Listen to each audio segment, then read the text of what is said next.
Hey, ladies and gents, and welcome to the Controlled Interest Gamecast, episode 71. As always, I'm joined by Jordan. Show me that smile again. Uh, Don't waste another minute on your crying. Week 2 without Dom. He should be back next week, hopefully, still on vacation. Unfortunately, I didn't keep to my promise. I didn't play Tacoma. I'm off the podcast forever. I didn't have any time. Now I'm thinking about what I actually play this week, and I don't even know if I had a chance to. I think the only game I was able to load, I had time to load up, was Siege, because I had to do an update for it, Rainbow Six Siege, because they released 3 new operators for the game, which is pretty cool. Nice. And I'm trying to think of what else. Oh, I forgot to talk about this last week, so this is a week old, but I actually completed 100%ed Slime Rancher. I don't know if you've heard of this game. Oh yeah, you told me about that. Yeah, I think I talked about it on the podcast. I actually ended up getting all the achievements in it, which is pretty cool. Nice. I'm an achievement addict, but I'm not somebody who will. I'm not the type of person that'll go and buy like a $2 game just to get all the achievements in it. You know what I mean? I get really particular about achievements for games that I'm already enjoying. I ended up completing the game. Wasn't too difficult. The last thing I had to do is, so after you beat the game, quote unquote, it doesn't really end. You unlock this 5-day rush thing. So it's basically like Minecraft in the sense of like there's a clock where it goes through a whole day-night cycle, and the last 3 achievements for accumulating a certain amount of currency in a 5-day span. And there's like most of these achievements, there's like a specific route you have to take to get everything going to meet that requirement. Turns out they were a little bit like lenient on the achievement guide, because they're like, you'll barely scrape by with 50,000 plorts is what they're called, the currency in the game. I ended up finishing plorts. Plorts. Yeah, plorts. And I ended up, so on the end of the 5th day, you have to have 50,000 at the very minimum to get all 3 achievements, right? There's one for 10,000, one for 25,000, one for 50,000. And I wanted to get all of them in one run. I ended up finishing the 5-day rush with, I think, 85,000. So I cleared it easily, way easier than I thought, because they were making it sound like you're barely going to get 50K. So that was pretty much it. I didn't get a chance to play anything, really. I'm trying to think if I watched anything, and I don't think I was able to watch anything either. So pretty boring week for me. Busy as a bee, huh? Yeah, I didn't have a chance to do anything, really. I did write down some comics. I think I'm going to jump into some series. I'm trying to think of Southern Bastards, which I heard a lot about, which is a football comic, and I love football, so I think, especially with the NFL season coming back. American good stuff. Didn't know it was about football though. Yeah, American Alien is one that I've been waiting for the trade to come out to get. Nice. And same thing with Green Valley. I read the first 3 issues of Green Valley. They're both from Max Landis. I'm waiting for the trade to finish it. I love Green Valley though. We're both Max Landis fans, and Green Valley is fucking dope. Yeah. I was also waiting for him to finish that series. I've got it loaded up. I just haven't gotten to it. And then I've been following along with the Kind of Funny Morning Show, their weekly comic readings. Oh yeah, the required reading. Yeah, I've been going along with them, and that was one that they did recently. So I'm gonna read that and watch their little deal on it. So I've heard so much good stuff about that. Like one of the best Superman comics in recent years. Yeah, and I think the thing too is, like, obviously Greg Miller is a huge Superman fan, but I like that he's a Superman fan that understands the issues people have with Superman, and he gets really agitated at those stories, because there was a lot of stuff that set up the lore of Superman, to which he was this omnipotent being that like isn't really interesting, right? But when he recommends Superman stories, he tends to recommend the ones that are more human, the ones that make Clark Kent more of an Earthling and less of an alien, which I enjoy a lot. I'm stoked to get into American Alien as well. Like I said, didn't play anything, didn't watch anything. I know you, at the very least, tend to consume a little bit of stuff, so I want to hear what you've been up to. At the very least, yeah. Yeah. You have your hand in many pots. I do indeed. I like to taste a little bit of everything. as they say. I've been watching tons of stuff, all kinds of animated stuff. I've for the past like a year, maybe couple years now, I've been going through the Naruto series, and it's obviously very long, damn near 1,000 episodes between the two animes, and watching the OVAs and the movies as I go. And I am now currently on season 5 of Shippuden, and I wanted to watch that. I wanted to watch some of these other really long running shonen anime series, and of course, I wanted to get back to both Pokemon and Dragon Ball at some point, because those are the two that got me started on anime, and just really, like I was talking about with Batman the Animated Series, helped me fall in love with animation. So I kind of got to the point where I was like, it's still going to be forever before I finish Naruto. So I just said, instead of trying to like finish one giant series and then move on to another, I'm just going to probably watch them all at the same time. So I'll probably be jumping into One Piece soon. But right now I'm jumping back into Dragon Ball and the Dragon Ball saga, as you could say, especially now that they've started dubbing Dragon Ball Super. Very excited about that. So, gosh, I fucking love Dragon Ball, man. I'm so into that shit. Like, me too. The original series is so funny. I'm watching, I should mention, talking about anime, I watch pretty much exclusively English dubs, just because that's the way I like to enjoy my anime.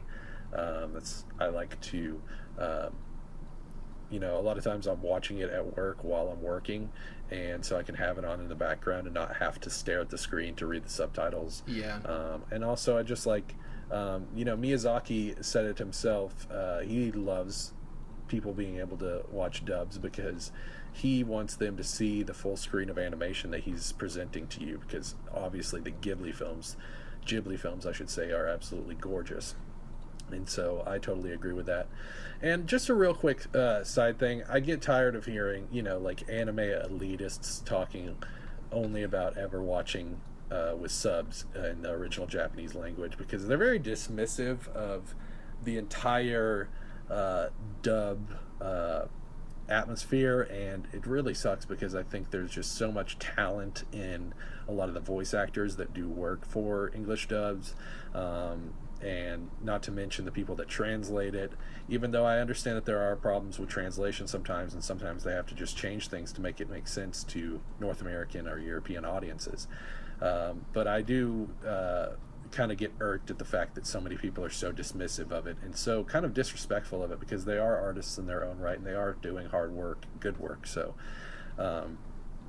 with that being said, watching the Dragon Ball dub, it's there's a lot of goofy shit, there's a lot of weird shit in there, but it's fun, it's hilarious, it's got cool characters and great action, so I'm really enjoying that. And yeah, that, and I also watched the X-Men anime series that aired a few years ago. They did 4 different Marvel series, Iron Man, Wolverine, X-Men, and Blade, and I've seen most of Iron Man and Wolverine. I need to go back and finish those, but I had never seen the X-Men series, and I really enjoyed it. I think X-Men are really fucking dope, and I was also kind of thinking how much it sucks that, like, a lot of these big American media franchises don't take advantage more of having, doing like a Japanese anime adaptation of some of their works. Assassin's Creed, they recently started doing a manga of Assassin's Creed in that same style of manga, where they look more like anime characters. And it's really fucking cool that Ubisoft was willing to reach out to some Japanese creators and have them work on that. And I wish that happened more often. So this anime that Marvel did with I guess it was Madhouse that did it, some of the most talented guys in the industry over there. It's really cool that actually took place, even though they weren't all super well received critically, but they're still good. There's nothing about them that is just straight up terrible, so definitely worth watching. And then more anime. I went through the first season of One Punch Man. Oh, cool. You've heard of this, Jared, I'm sure. I've watched the first 2 episodes, I want to say.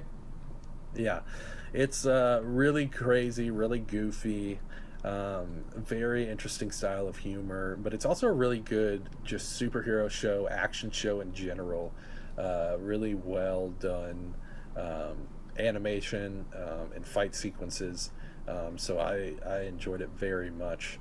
I think that I was kind of hesitant when I heard about the premise and saw the look of the series and the look of the main character. It just looked way too goofy, and usually I'm not into comedy anime. That's not the type of stuff that I'm into, so I didn't know if it was going to be for me, but yeah, I was super glad that I ended up watching it. It's only 12 episodes and enjoyed it very much so.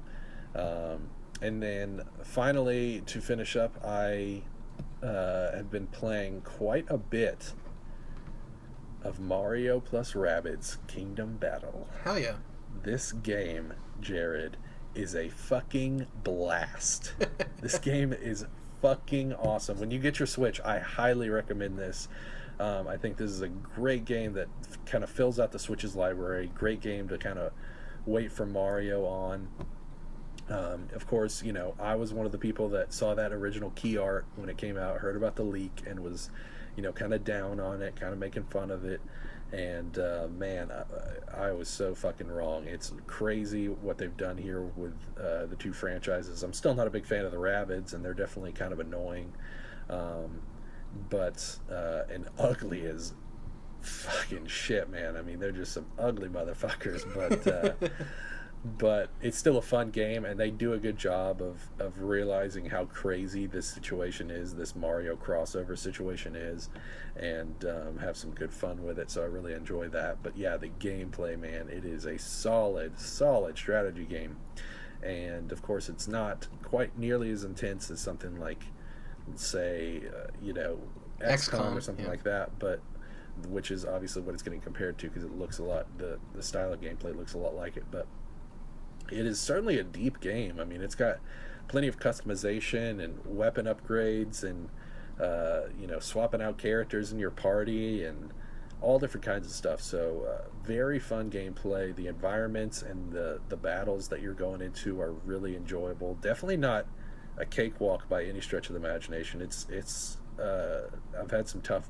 battles, and I've lost some here and there. So certainly a fun game, certainly something that I would recommend for really anyone with a Switch, because, you know, I don't play a bunch of strategy games, but I'm still really into this because I think they just nailed it so hard. And so really only nice things to say about Mario plus Rabbids for me. I'm enjoying it quite a bit and have put quite a few hours into it this week, so yeah. I think even the devs of XCOM and stuff should be excited, because I think this is the most accessible game in that genre, and the more people you get playing it, the more people you get wanting to experience that same type of gameplay, because they never knew they would like it, right?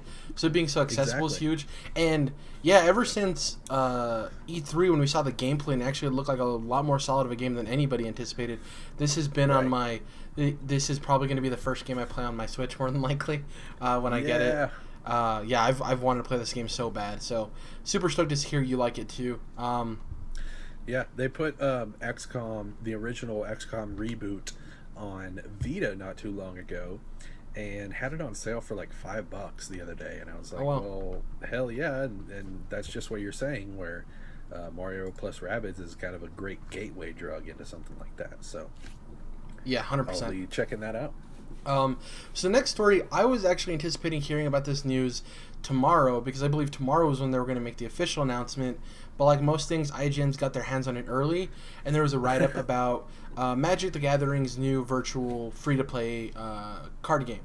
And if you guys aren't familiar, I'm not going to explain Magic the Gathering. It's one of the most like iconic, I think, card games. People know about it at the very least. But for the last couple of years, they had Magic the Gathering Duels, which was their free-to-play game mode that centered around more so on like the lore, and it was a lot more serious in tone. They recently announced Magic the Gathering Arena, which this preview was written about, and this is essentially MTG influenced by Hearthstone. It has basically this tabletop-esque kind of design where it seems like a lot of the environment around the playing cards is interactable.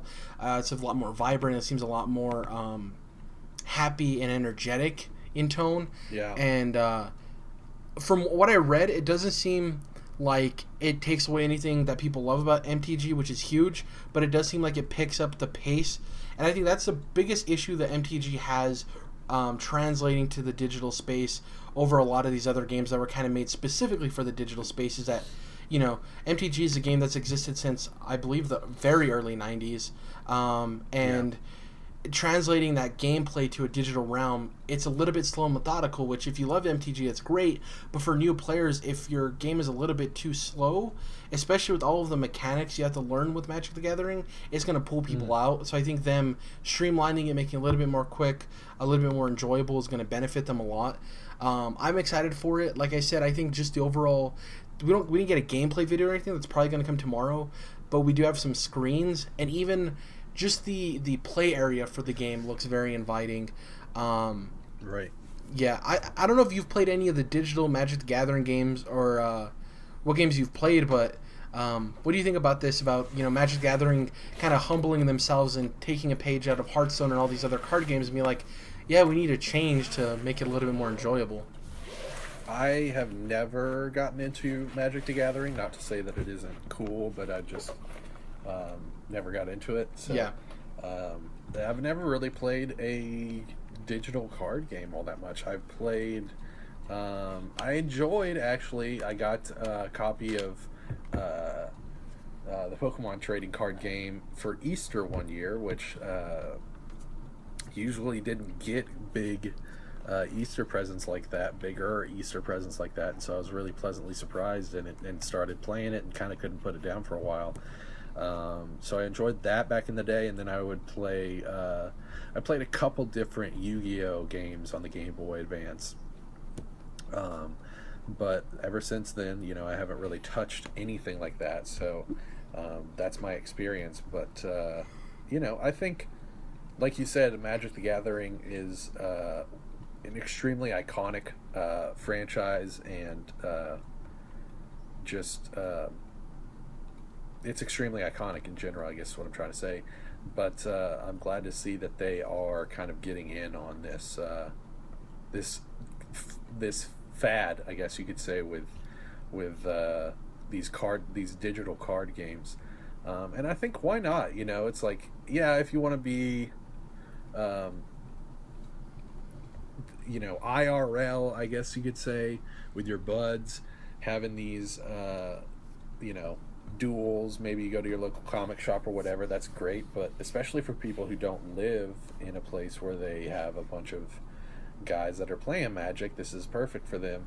And I think that it's good to I think it's just good for franchises like that, and even like board games, strategy board games, I'm like, why not at least have a digital version where you can hop on and enjoy it that way, Yeah. I think, too, the big thing is that I don't know, for a while MTG was trying to be the serious digital card game out of all of them, because like I said, MTG Duels was very lore heavy and a lot more serious of a tone, and even with the lore of MTG, it is a lot of times more serious in tone. And I think the thing you would like about MTG, not necessarily the card game at all, but with the lore, Jordan, is that there's different realms, right? So the people who play the card game and the person distributing the cards is called a planeswalker, and that goes into the lore of these people that can transcend planes and go to these different... It's basically multi-dimensional, right? And the cool thing is... me already, Jared. The cool thing is... You're hooking me already. Yeah, and the cool thing is, and there was actually, I think, a Hollywood movie in development, and that's been having a lot of issues. But one of the realms is a very... you can describe this a lot better than I can. A very Bloodborne-esque, gothic horror type of setting, with vampires and werewolves and stuff like that. And there's characters that you learn about and stuff. The newest set that's actually coming out in a month or so is called Ixalan, and it's essentially a realm where there's pirates and there's dinosaurs. And there's pirates who have big old ships, and they have all this stuff, but they also, ride dinosaurs. and like Bro, badass looking pirates dinosaurs. versus dinosaurs, you're killing me, Jared. Yeah. I'm gonna have to pick this shit up, dude. Like even just the planeswalkers is like totally up my alley. Like, you know, like somebody who can hop between dimensions and planes of existence. That's fucking dope. And you know that I'm a total lore whore, so yeah. Exactly. And I think they actually right up my have alley. books talking about the lore, and I don't know if the books are good. That's something you're going to have to look into. I'm not too sure of the Yeah. quality of the books, but like even just looking at the artwork, it's crazy because like just seeing like these pirate characters and like there's one that is riding like a T-Rex, but it's not just like, you know, all of the dinosaurs like subservient. There's other dinosaurs, and the really cool thing I like, and which is it looks like it's not going to be in this specific game, is there's a game mode. A card game mode in Magic the Gathering called Commander. I'm going to try to sum this up as best as I can. A normal game of Magic, you have 60 cards, I have 60 cards, we play each other, right? Usually you pick a color scheme or some kind of thing you're going with, whatever. I'm just trying to say it as simple. There's a lot more detail I can go to. Commander is essentially a 100-card deck where you have one card that's your commander. Say I have a Sphinx card that's blue and white, and his whole thing is predicated around me drawing cards. That means in my entire 100-card deck, so the other 99 cards, they have to either be blue or white or colorless, and I can only use the colors of the commander, and you usually build it around your commander. So I have a lot of stuff that helps me draw cards and stuff like that. So that's a really cool game mode because unlike a lot of the more standard formats where it's a lot more serious and people are definitely edging out to win or lose, this is a 4-player 1 versus 1 versus 1 versus 1 game mode where we all go sit down at a table, we all bring our commander deck, we all have our own commander, and we play each other. And people build commander decks around weird mechanics and stuff like that. Like I have my own personal commander deck that I built is a Graveyard Reanimation. So my commander and all my cards in it are about getting all of my cards into the graveyard and all of your cards into the graveyard so I could just reanimate everything. So there's a lot of really cool interactions you can do. So if you did that, if you reanimated everything, you take over someone else's cards? Yeah, I have cards that are like summon a creature from your opponent's graveyard. It's a black zombie in addition to its other abilities. So, and I have other cards that are like target zombie gets plus this plus this. So I have like this graveyard manipulation where I'm trying to get all of everybody's cards into the graveyard, including mine. I also have a card in that deck that's basically like if you have 0 cards in your deck, you win the game. And that's the cool thing with Commander is that because you have all these things that kind of work hand in hand with each other, you try to look for multiple win conditions. So like one of my win conditions is to reanimate everything and just overpower everyone, right? One of my other win conditions is to mill everybody out. And what that means is that if you go to draw a card and you have no cards to draw, you lose, right? So basically, right. In the process of me trying to get all of your creatures and stuff into the graveyard, I'm also just trying to get your whole deck into the graveyard. So I can win by overpowering people, I can win by milling people, I can win by myself not having any cards in my deck. So like it's a really cool game mode that hasn't really been put into the digital realm, and I think it's really cool because it's a very unique game mode where there's a lot of personality, where you see a lot of more like personal flair from people. Like for instance, you can create a pirate vampire deck where it's all about pirates and vampires and finding the mechanics there. And that's why I love Commander, because very rarely do you ever see 2 people with the same commander deck, unless it's like high level. Then people have like infinite combos and stuff they build, and that's not really fun. But I'm talking about like sitting down with a group of friends and playing Commander is the most fun because you have a 100-card deck that has all these weird interactions, and it's fun. So do you play Magic AFK away from keyboard? I used to. We had a card shop here about a couple of years ago that I really enjoyed. We used to go and play. Unfortunately, it closed down because comic shops and stuff like that are very hard to stay in business. Also, no offense to the owner, but I don't think he was necessarily the best businessman for that venture. I'll just put it that way. Put it as easily as I can. So yeah, I haven't really played it in person anymore, but I do carry is a weird. I don't take them out with me, but like as far as like at my house, I have like a couple of like thematic decks and like other decks that I've kept, as well as my commander deck, because it's like a cool thing to play when like people come over or whenever we decide we want to play or stuff like that. But yeah, I haven't really been super into Magic, and that's the thing too. I don't want to go on a whole diatribe about Magic forever, but Magic is what you want it to be. So there's standard, which is like the most popular, which is like the latest and newest cards and the most competitive, and that's Friday Night Magic, and you go and you try to win prizes and be the best, and it's like a formatted tournament. And I used to do that sometimes. That was really cool, but that's the biggest money investment, right? Of like sinking money to have the newest cards, so that way they're standard eligible, yada yada yada. It's a big money trap. Which if that's what you want to spend your money on, whatever.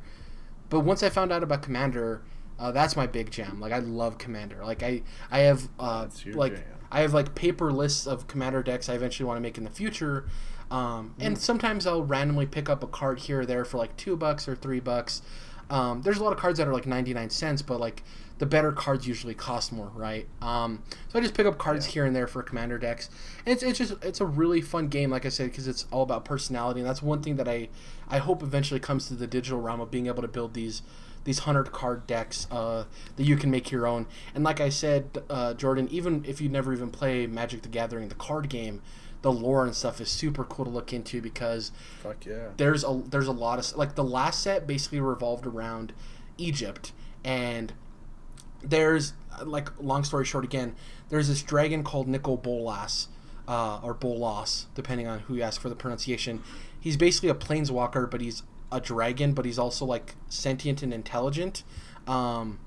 So he's basically like the Thanos of MTG, essentially, is the best way to describe him. You know what I mean? Like this overseer badass.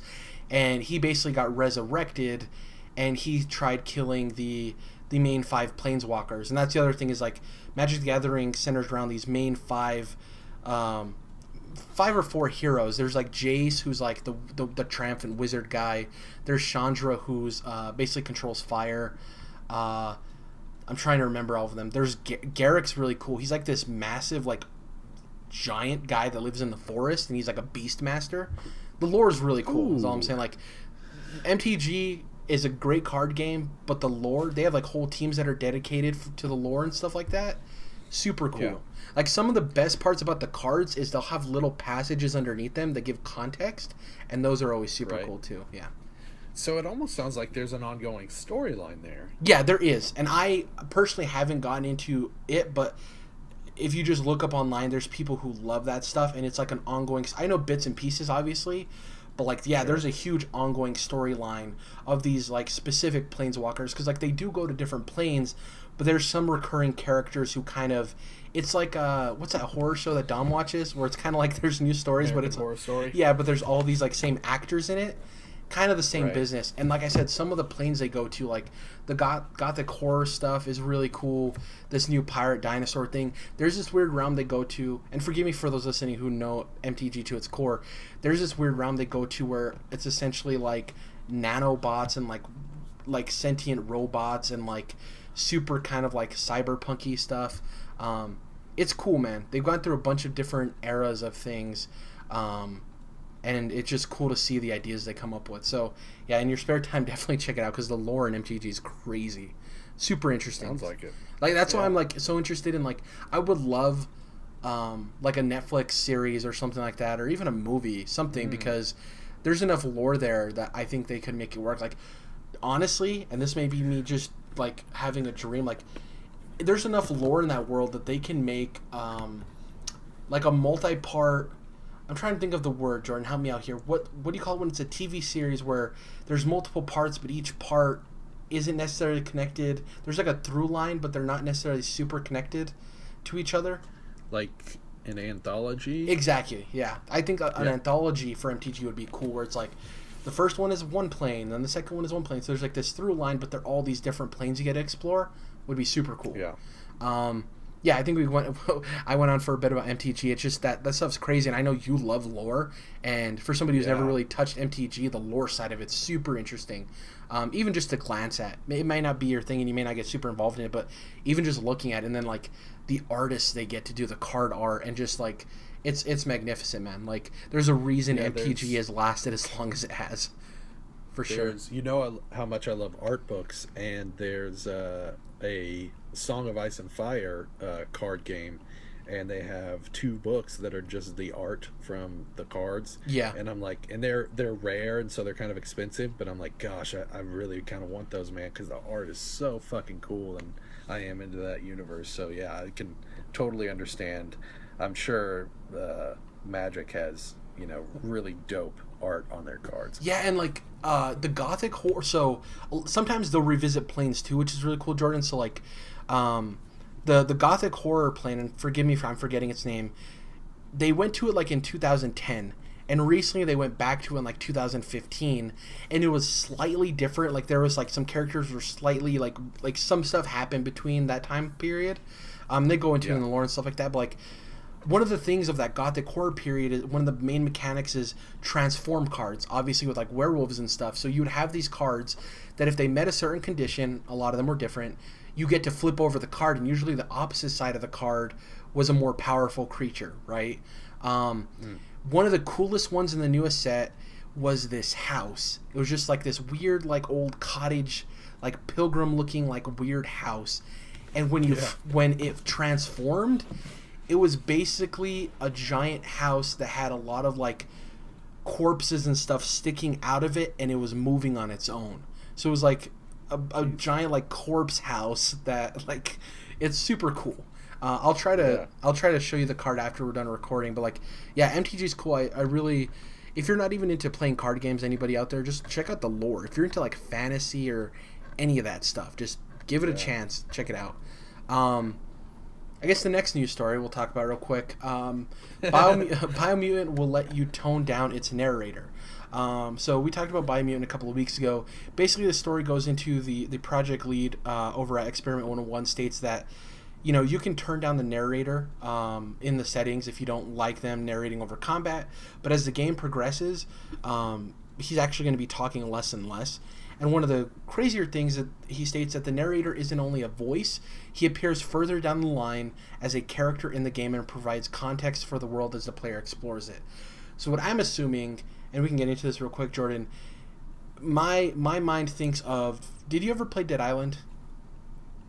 No, I did not. Okay, and I might my memory might be off on this, but in a lot of games like that where it's open world and you get thrust into it, especially with like zombie games, you're in the open world, you start figuring out what the issue is, then you randomly get like a radio or something and you start talking to somebody that you don't see until halfway through the game, right? They're like, you need to make sure you worry about this or this, and you're like, well, who is this person on the other phone? Should I trust them? Like, who is this person? And then you eventually meet them. And I think that might be what this is, where this narrator's talking to you and helping you, but then you eventually come to understand that he's somebody that's been there for a while, or maybe he's some like god type character, some omnipotent being that like watches over the island or something. But maybe a little stranger than fiction type deal. Yeah, like what do you think about like meeting the narrator halfway through and them saying like, we understand people don't like narration going on forever as the game goes on. Like, what do you think about this whole them talking like openly about the narrator of the game? That's kind of a weird pinpoint, right? So have you seen Stranger Than Fiction? No. It's a Will Ferrell movie where his life starts being narrated. Oh! And you can hear the narrator. Yeah, I didn't know that movie was called that. That's the one. Yeah, I know what movie you're talking about now. Okay, yeah. Yeah, and it eventually ends up that this author is writing his story, and it eventually ends up meeting her later on. She's a character in the movie. So that's what this is reminding me of, and I think it's cool. I think when I did hop into that gameplay demo and watch that for a minute on YouTube the other day, I was kind of like, I don't know about this narration, because it does kind of seem maybe a little bit intrusive, kind of pushing its way into your experience a little bit too much. But I was kind of thinking, it's probably just for the tutorial area. Now it sounds like no, it's more of a through line throughout the game. So yeah, it could get annoying, but I think at least the option's there. That's one thing. If you're going to have, I really appreciate when game developers are like, look, we're going to try to go a little bit far out with this mechanic or this piece of the game that we're trying out. We're trying to push it a little bit further than maybe anybody has before, maybe we have before. But at least we're going to give you the option to turn it off. I really like that. And maybe it's something small, like when you started seeing a lot of games. I know Metal Gear Solid 5 did this, where like when you're running, the camera will have a little bit of shake to it, like even if it's a third-person game, which makes it kind of feel a little bit more authentic alongside the running character with their head bobbing up and down. Yeah. And most of the time, if they have that in the game, you can turn it off, which I actually like it on usually. But I also can totally vibe with somebody who's like, yeah, it kind of gives me motion sickness, or I just don't really like the way it looks or feels. So stuff like that, I enjoy when developers recognize that, yeah, we may not want to just like force this on people. But I do think if they're gonna, have this cool narration going where you're, working your way towards this character, I think that's a cool idea. So I'll probably end up keeping it on just for that part specifically. Yeah, I like that they're like, hey, he's actually going to provide context, and he's kind of going to be Right. important to you for context. But you can also Right. turn it off if you want to, like, Right. And so transitioning from there, we're going to be talking about Marvel's Avengers project. This is, the game that was revealed a while back at the beginning of the year by Square Enix. There was a couple of recent job postings for Crystal Dynamics, who's the main studio working on this, and they were looking for a couple of people. One person that had experience in third-person cover-based action and adventure gameplay, and another person who, or a couple of other people who were familiar with social and shared online play. Now, this is interesting because a lot of people are speculating that this assumes that this is going to be an Anthem, Destiny type game, which is certainly could. I mean, that's, we're going towards these what are they calling him? I'm trying to think of the term that they're calling Destiny and Anthem. Not always online. What's the term? What's the term I'm looking for, Jordan? Not social. You know what I'm talking about. I don't know. I can't remember the actual name of it. But basically, Yeah, me neither. yeah, people are anticipating this to be, a multiplayer focused game with gear chasing, in a persistent world, and this could mean that, or it could just mean that like the story mode or the multiplayer mode could be third person heavy, and they're looking for people who are familiar with multiplayer mode. I think people are too heavily jumping into, oh, this is a Destiny Anthem kind of game, and we really don't know. Like, job listings could be vague. They could mean certain things that we're assuming they mean when they don't really mean that. Right. Yeah, I think this is cool that we're getting a little bit of information. The thing that has me worried is, where's that Tomb Raider game that got leaked? Once they got this deal done with Marvel, does this mean that they just kind of like either put Tomb Raider on the holding block and they focused on this, or do they have like a different team working on it now? Crystal Dynamics worked on most of the game, and they have a different team finishing and polishing it up. That's the one thing that's interesting here. Obviously, Marvel's Avengers game is probably going to make them more money than Tomb Raider, I would assume. But it's a lot of people are anticipating this game next year, Jordan. Like, they have job listings. That's not happening, right? Like, Yeah, no. Come on now.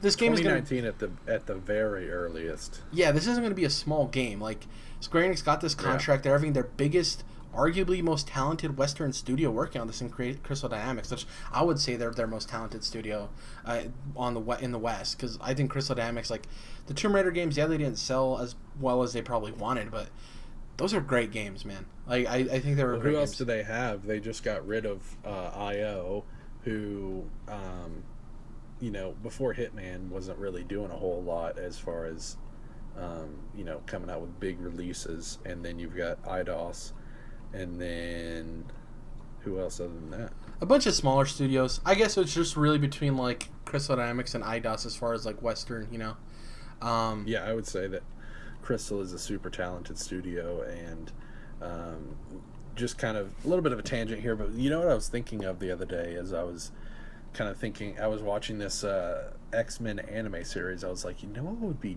dope as hell if there was in the style of basically Metal Gear Solid 5, a stealth game starring Nightcrawler. Yeah. I was right there with you. I was like, I hope Jordan how says fucking dope. If you're like infiltrating areas as Nightcrawler, and you're like zipping around places, and if you've discovered an area, then you can teleport there because that's how his power works. Like, oh my god, that would be awesome. That's the thing is, like, yeah, I'm really glad that we're on this trajectory now, and we're getting Spider-Man as well. But I just wish that I'm glad that we got away from the licensing game, and we talked about how it kind of, like, instead of moving straight from like shitty licensed games into good licensed games. They kind of had a period of just stopping them completely before they could turn that train around or turn that rig around, because trains don't turn around. But I do kind of wish that we were, where we're at in video games right now, and how good a lot of studios are getting at making especially third-person action games. It's like, man, I just wish we were in an area where there was just plenty of comic book heroes getting their own games, because as it stands now, it'd be a long time before Nightcrawler got his own fucking, big budget game. So, man, I even think I think it would be cool if they did a Battlefield 1-esque thing with the X-Men, where it was these vignettes for each character. Oh, yes. Yeah, maybe it's not necessarily a full-fledged game, but you have these really well thought out, really good level design, and like these really cool mechanics for these people, and maybe each one takes about 2 hours, 2.5 hours each to complete, but they're specific to that X-Men character, So you have the stealth like Nightcrawler game, you have the the pull and shoot Cyclops level, I guess, where it's like clay pigeons or something. I don't Wait, so you're saying Cyclops game where it's basically duck hunts? Yeah. That'd be fucking cool. Yeah. Or you could have an on-the-rail shooter with one of those characters, I would love like a Kitty Pryde Nightcrawler team up too. That'd be cool. Being able to walk through walls, man, and being able to like teleport. Oh, baby. What if you had a third-person action adventure game starring Gambit, and then it also had like a really deep card game like Gwent, that'd be cool, embedded in the game, where he's like, because that's his fucking deal with the cards and shit. That'd be super awesome, dude. Or like an Iceman like snowboarding game, but it's like it's just him creating all the ice paths. That'd be cool too. But like, in all seriousness, I think they could really make like a vignette kind of thing work with X-Men, because there are individual X-Men I love more than others. But I do think the reason people love the X-Men is because it's a group of people coming together, these different personalities and stuff like that. And I think a single-player X-Men game really only works if it's Wolverine, and even then I don't think it's as strong as if you include everybody. I just think if you're going to make an X-Men game, you need to include people, but you also need to give everyone their time to shine. Like... Absolutely. I don't know. I just think that, like... We're entering an era which will hopefully be great for licensed games. We're hopefully getting all these Star Wars games we're promised. Battlefront's great and everything, but it's not scratching the itch for what I like out of Star Wars. Same here. Yeah. And so we're getting the Star Wars games soon. These Marvel games are in the works. Hopefully we hear what Rocksteady and WB Montreal have been working on, because they've been silent. We've heard all these rumors of this Batman Beyond game, or you're Batman, but you're actually Damian. Like, I would just want to know what they're making, because they've obviously made really great Batman games. Is that the Superman game? There was, I think there was a lot of concept art leaked of the Superman game. I think that's the highest probability at this point, which I'd be totally down with. And the thing that got confirmed was the canceled Suicide Squad game. That was actually in development, and it was canceled, which is weird. When was that? Like a couple of months ago, they announced that it was canceled. Like, there was a Suicide Squad game in development, and it was just canceled. Huh. And that concept art that I saw was definitely not Suicide Squad. It was Superman and Superman villains and Metropolis and stuff. So it's interesting. But what did they say? What the Suicide Squad would have been going like? No, what we don't even know what studio was attached. So it's not saying that this was W Montreal and Rocksteady. All we found out that was WB was like, yeah, there was a Suicide Squad game in production. It's not anymore. Essentially. Oh, wow. That could be so cool too, It sucks that that's the news that I'm hearing, like, oh, by the way, it was a game that was in development but was canceled, because now I'm thinking like, yeah, that could be really awesome with Deadshot and Harley and Killer Croc and all those guys. So yeah, I mean, Slipknot, everyone's favorite. Man, I am just hoping, Jared, that this Spider-Man game just like is the egg, and it just gets cracked, and then from there we just have the yolk of all these awesome licensed games. Like, I think it could be. It's on the PS4 platform, which is obviously gigantic, and Spider-Man is always big. So, yeah, it's looking like that could be the one that I guess you could say it's the Drogon that breaks the wall. Yeah, I was gonna say I think as this opposed could to the be straw that breaks the camel's back. what Iron Man did for Marvel in the movie realm. The Spider-Man game could be what they do in the gaming realm, where it basically is their foot in the door, and they're like, no, our game plan is this, and then we see all the things that get laid down because of it. You know what I mean? So I'm That's hoping, what I'm man. hoping for. I'm hoping. I think we deserve some really great superhero video games, and we have had some that weren't necessarily licensed. Your Infamous and stuff like that. But to me, those games are cool and all, but nothing to me is as true of a superhero game without the superheroes I personally love the most, which are the DC and Marvel superheroes. But I think with the success of these top class superhero games, that means there could be another market for Infamous and all of these other games. You know what I mean? To fill in the gaps, which is huge. So I will say, like, that's the kind of the weakest part of the Infamous games is they're superhero games, but the characters aren't even superheroes. They're just people with superpowers. Yeah. None of them wear suits. They don't have code names. So that part does kind of suck. That it's like, why wasn't Cole in a dope suit through Infamous 2? Yeah. Yeah. I mean, it's crazy because you think like superheroes are just perfect for video games. Like they translate so well, and you can do so much with those mechanics. But yeah, we're not at that stage yet. So here's to the future, and here's to Spider-Man. Let's talk about our last topic, our last news story, but our first topic, which is our last topic, however you want to word that. Yes. Basically, we had some news this week that came out. People were wondering for the longest time, why isn't there a Pokemon game in development? We barely heard about it. There was that weird thing where the CEO was sitting at the desk, and it was Jordan's number one pet peeve. If he turns to the camera, he's like, "Oh, I didn't see you come in. We're working on a Pokemon game for Switch." Stupid. Yeah, but I've just been sitting here for the last 45 minutes while the cameraman set up and the guy got the mic ready, and then this producer started talking to me about what to say, and then they gave me cue cards, and then, I didn't see you come in there. God damn so it. basically, we have some news. The Pokemon Company's CEO, Ishihara, basically came out and said that they didn't believe in the Switch. He said, "I told Nintendo that Switch wouldn't be a success before it went on sale because I thought that in the age of the smartphone, no one would carry around a game console. It's obvious I was wrong." And he also comes to say, "I came to realize the key to a successful game is quite simple. Software with absolute quality leads sales of hardware. Playing style can be flexible if the software is attractive enough." So he's basically saying if you make great games, people will buy the hardware, which I think is true. Like, if there's badass games, people will flock to your hardware as long as it's not terrible. I think he's being a little bit too kind of... Obviously, if the Switch was the Wii U, I don't think it would have sold as well as it did, no matter if Zelda was on it.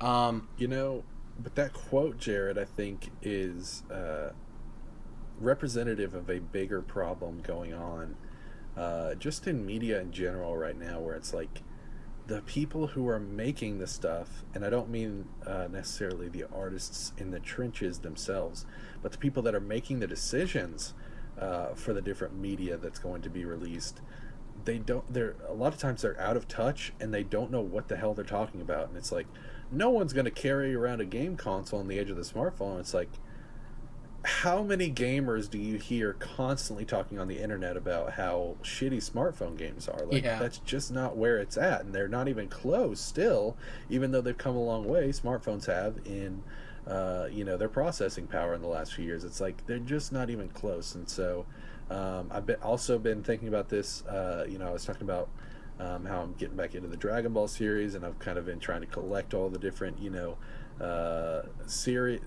There's 2 series and then Super, but I've been trying to collect everything and get it all together so that I can go through it. And I've come to find out that there's a big issue with Dragon Ball Z, especially where there's all these different releases that have come out over the years, some on DVD, some on Blu-ray. They've started and stopped certain Blu-ray releases or DVD releases. Some are hard to find. One of them has the 4:3 aspect ratio, one of them has the 16:9, one of them has this audio track, the other doesn't. One of them's digitally remastered in this way, the other's digitally remastered another way. It's like, and I was watching some YouTube videos of some guys that knew what they were talking about, saying that Funimation just doesn't get it. They don't know what we want, and they just aren't getting the job done. They aren't on the ball as far as that stuff goes. And that's exactly what I'm hearing from this quote too, is that this guy just he doesn't really have his finger on the pulse the way he thinks he does. And maybe I'm being a little bit harsh on him, but I kind of feel like I hear these types of stories all the time when it comes to media, where it's like you just couldn't figure out what we wanted as an audience, and you just couldn't. You thought you had it down pat, you thought you really had your finger on the pulse there, but so many times, even though we have a lot more communication with these companies now than we ever have before, with social media, for example, people tweeting at them, and or with game developers and the forums and the way that they listen to their audience and take it under consideration for their patches and things like that. They use them almost as testers. There's just still a big disconnect between those that are making the decisions for the media and those that are experiencing it. So that's, I guess, what's upsetting to me about this situation. So with me, I think I have a pessimistic side to this and an optimistic side. The pessimistic side is I agree with you. I think that there are people that are out of touch. And I'm not against him for saying that he thought that, and they thought that the Switch was going to be unsuccessful.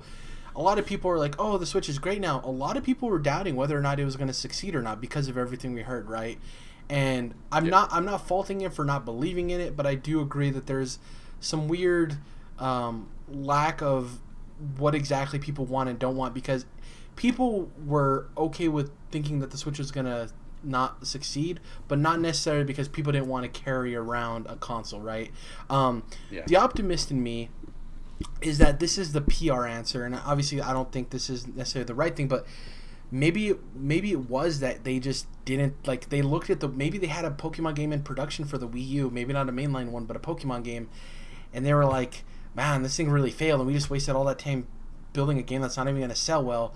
So maybe they were hesitant, and their PR way to answer it was like, well, we're not going to fault Nintendo itself for not wanting to make a game and not thinking it to be successful. We're going to pin it to the consumer. You know what I mean? Right. And that's the optimist to me. Obviously, we don't know exactly what it is, but the way he did say it, and the only way we can interpret things is based on the words he used, and off of that, it does seem like there's a disconnect. But one of the cool quotes that we got in the second part is that, let me find it here.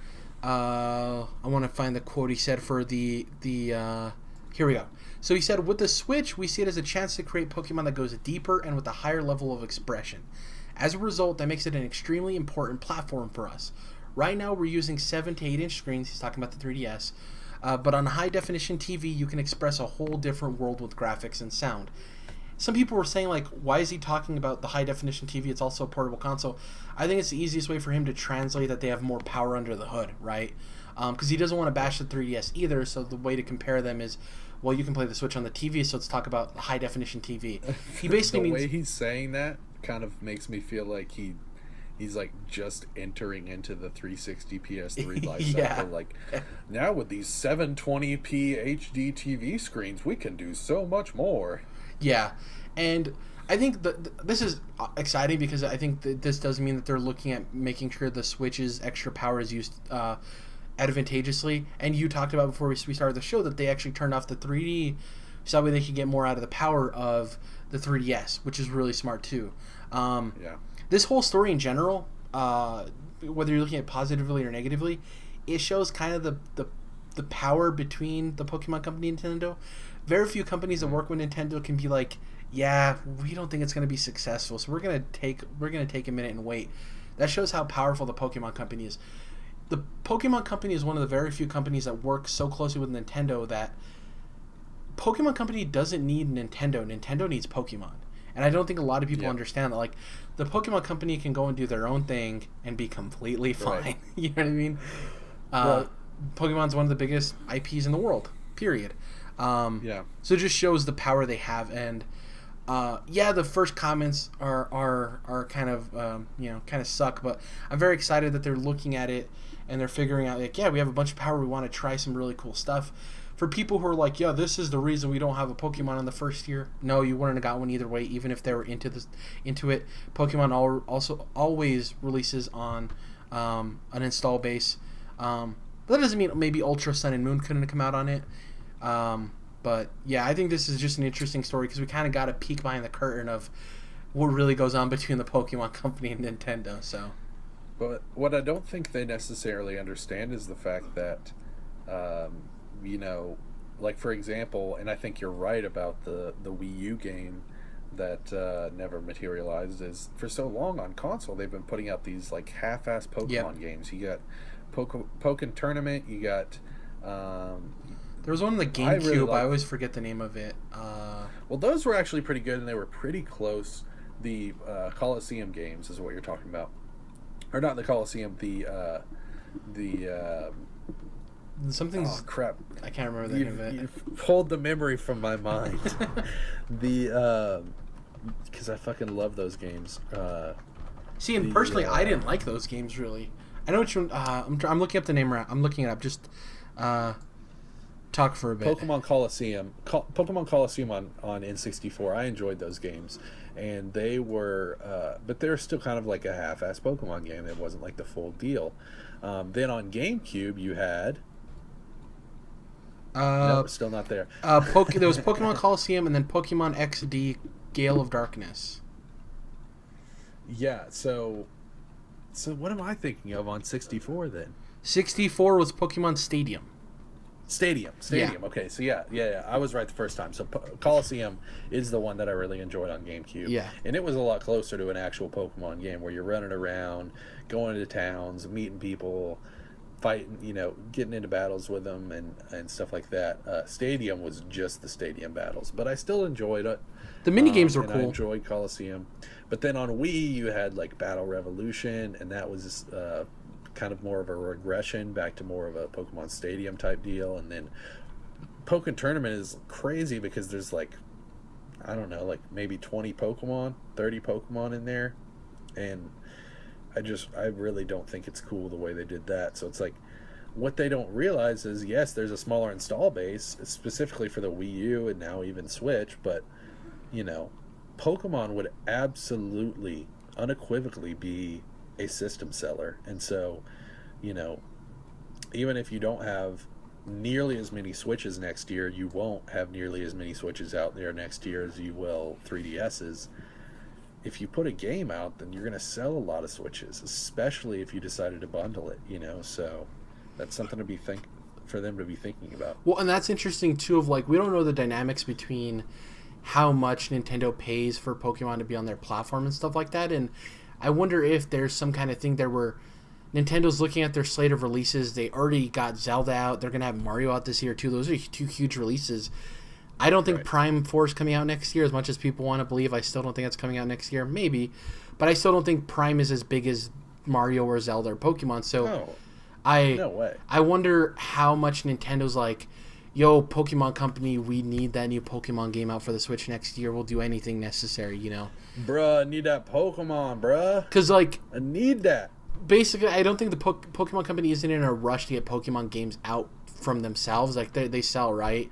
And I think they'd be fine with possibly it releasing in early 2019 or whatever. But I wonder if Nintendo's sitting there, they're looking at their portfolio and they're like, we need Pokemon next fall. Like, we'll do anything we can. We'll send you some help. So I'm interested to see what exactly is going to go on there. And dude, Pokemon will sell. Like, even if there's not a huge install base compared to 3DS, it'll make the install base larger. Like, people are impressed by these like Zelda and the Mario numbers, and even like Splatoon 2 and ARMS selling the way they are. Pokemon is going to sell like gangbusters. It's going to be the #1 bundle next fall if it comes out. Like, Pokemon sells, especially if they use the power and they really impress people. And don't expect it to be a leap from like the 3DS Pokemon to like Uncharted or something crazy. It's not going to be like that. But I do think it'll be a favorable enough jump to have people excited at the very least. Yeah, but they need to make sure it's not half-assed. I agree. Well, it's a Pokemon game, but it just needs to be a fucking Pokemon. Yeah, and they've stated it's a mainline game. It's a mainline, which means it's the colored / colored isn't even the appropriate way because it's not even just colors anymore. Colors or crystals. I guess just the mainline game. Just the mainline series is the best way to put that. That pretty much does They're it. minerals, Marie, not rocks. That does it for this week's episode. Do you get that joke? Do you get that? Is that from Starship Troopers? No, it's Breaking Bad. Breaking Bad. Oh, okay. Yeah. Yeah. Sorry, the wrong guy. Dom would have got that joke. Yeah. Yeah. That's it for this week's episode. Where are you? As far as what we're going to be playing, I made the mistake of committing to stuff, but I'm trying to think of what comes out this week. I obviously need to get to Tacoma. I think the NBA 2K18 Prelude comes out, which is like their demo that you got to play for free every year, which is really cool. It's a substantial demo too. Interested to see, not the quality of it. 2K games are always great, but what exactly they pack into the Prelude itself to get people excited for the release. Yeah. And I don't think there's... Are you playing Destiny? No. Oh, that's another... Yeah, the reason we didn't really talk about Destiny is because neither... You didn't buy Destiny, right? I didn't get Destiny. No. I'm doing the thing where I'm waiting like 2 weeks, and I'm more than likely not going to buy it either way. For everything I've heard, it's Destiny plus some more. There's still a lot of the issues, apparently, from the first game. It has less mainline story missions than the first game, which kind of bothers me. There's this whole issue with shaders now that just came up today. It has less story missions than the first game. Are you kidding me? Yeah, it has 17 and the original had 20. Oh my god. There's a lot of things. A lot of people are high on it because the game recently came out. Destiny is one of those games that wait a week or two and you'll either see its extended excitement or its flaws. So I'm just waiting on that. Yeah, I'm not in Destiny 2 right now, and I'm on teetering on it, but I'm definitely leaning towards a no, just because it doesn't seem like it's doing anything to move the needle for me in an exciting way personally. Like, it always bothers me too when people are upset with the way Halo's turned out with 343, and they're like, I wish Bungie stayed on it, and I'm like, I don't know. I don't know if Halo would have turned out better with Bungie. I think you're just counting your eggs before they hatch, or your chickens, or your weird dinosaur birds. That's pretty much it for me. Yeah. What about you? Are you going to be... You're watching more anime, I assume. Playing... Yes. Definitely some Mario and Rabbids. Definitely some anime coming my way. I'll be... let's see. I'm going to be continuing with Dragon Ball. I am going to be continuing with my rewatch of Full Metal Alchemist, the original series, because I've been meaning to get around to Brotherhood, which is kind of the remake-esque type deal. But I wanted to go ahead and rewatch the original series as well because I love it, and because it's only 50 episodes or so, not too bad there. But rewatching that, continuing Naruto, of course. I finished up watching The Handmaid's Tale, which I enjoyed. I didn't love it. I liked it. I liked the book quite a bit better, and I feel like they kind of didn't really nail the vibe all the way, even though they got some of it quite right.